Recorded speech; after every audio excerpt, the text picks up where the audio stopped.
Hi, my name is Kelsey, and today's video is going to show one of my favorite sourdough recipes because it's so fast and simple and you truly cannot mess it up. The first thing I'm doing is getting some ground beef out, and in case you don't know this, my grandma taught me this.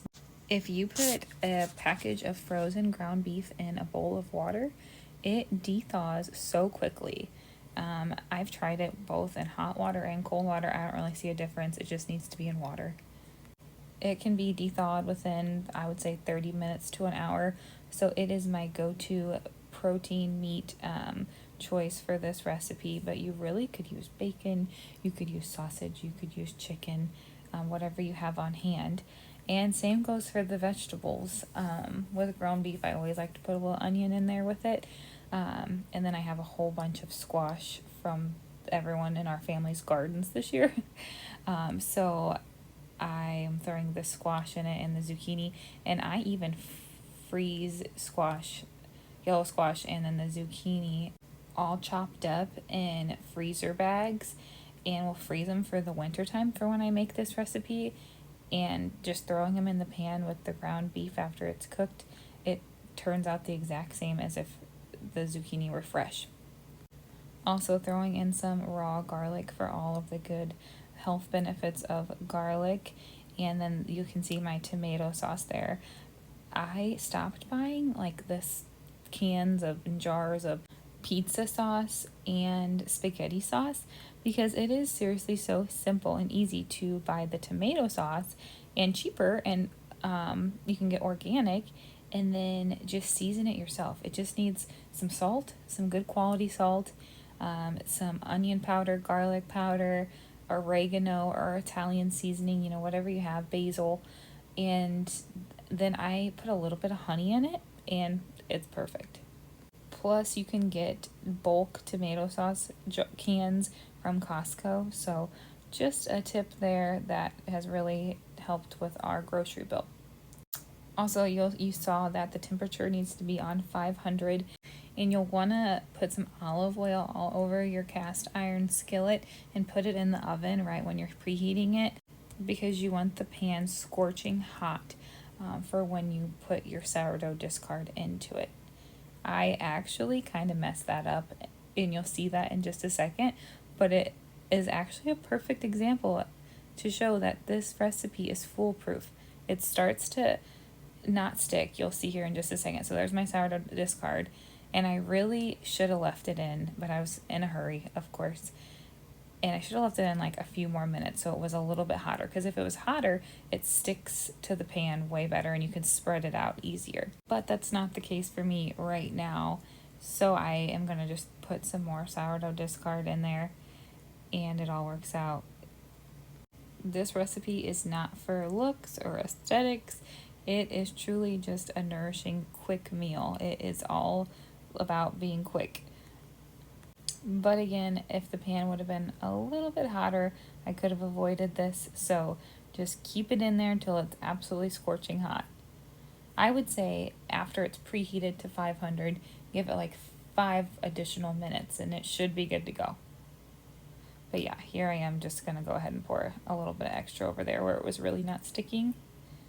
And it does not look pretty. It is not perfect, but you'll see it turns out just fine.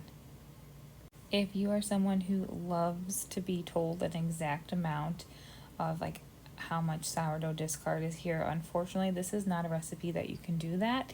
As you can see, I just pour enough to fill the pan.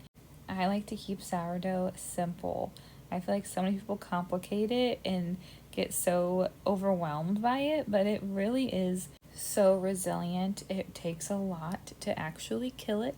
And I know some people weigh it and you have a scale. I've never used a scale, so do not feel like you need to have a scale or all the things to cook and bake with sourdough. It's so beneficial to your family to eat sourdough discard, eat fermented foods, for the good probiotics that come from it, and it's also high in protein. Also, I wanted to explain for those who are new to sourdough that sourdough discard means that the starter has not been fed within 24 hours. It is not active at all. So actually, after I used it just now, I went ahead and fed it, meaning gave it equal parts water and flour. That is something all else that I feel like some people feel like they either have to throw their discard away or they have to measure exactly how much flour and water they're pouring in. But I truly just throw it in at this point and I get it to the consistency it needs to be at, and that's it. It's truly so simple.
The written out instructions for this recipe is in the description box.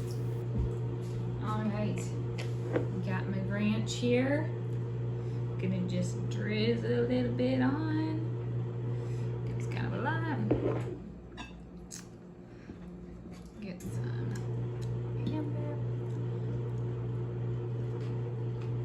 Okay.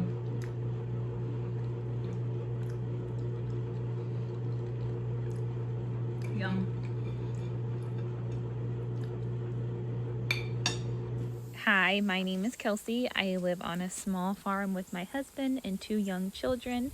I love sharing motivational videos for cleaning, non-toxic living, baking with sourdough, gardening, homesteading, homeschooling. So if you're into these kind of things, please be sure to like and subscribe.